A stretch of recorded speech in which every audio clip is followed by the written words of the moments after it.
ఏపీలో రాజధాని అంశం తప్ప మిగతా అంశాలన్నీ అప్రధాని అంశాలుగానే మారాయి. ప్రజా సమస్యలు పక్కకు వెళ్లాయి. కొన్నాళ్ల నుంచి మావిగన్ అంశంపై చర్చ మొదలైంది. ఆ రెండు అంశాలపైనే రాజకీయ పార్టీలు దృష్టి పెట్టాయి తప్ప ప్రజా హక్కుల కోసం, ముఖ్యంగా బీసీల హక్కుల కోసం మాట్లాడడం మానేశాయి.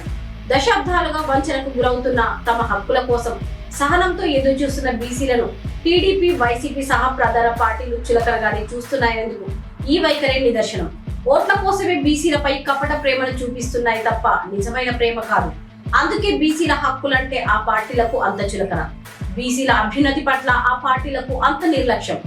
ఈ పరిస్థితుల్లో బీసీల హక్కుల సాధన కోసం పూర్తి స్థాయి ఉద్యమ కార్యాచరణతో తెరపైకి వచ్చిన బీసీవై పార్టీ బీసీల అభ్యున్నతి లక్ష్యంగా, హక్కుల సాధనే ధ్యేయంగా పోరాటానికి కదం తొక్కారు బోడే రామచంద్ర యాదవ్. బీసీల క్షేమం, సంక్షేమం కోసం 5 డిమాండ్ల సాధనే ధ్యేయంగా మంగళగిరిలోని బీసీవై పార్టీ ప్రధాన కార్యాలయంలో ఆమరణ నిరాహార దీక్షకు దిగారు.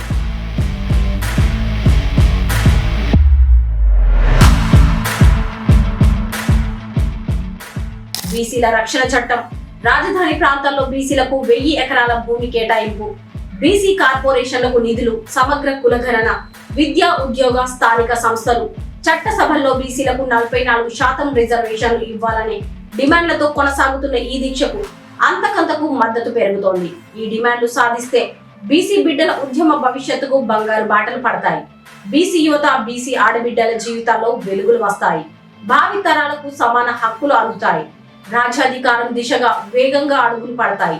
ఇంతటి మహోన్నత లక్ష్యంతో ఆమరణ నిరాహార దీక్ష చేస్తున్నారు గనుకే ఈ దీక్షకు అన్ని వర్గాల నుంచి మద్దతు లభిస్తోంది.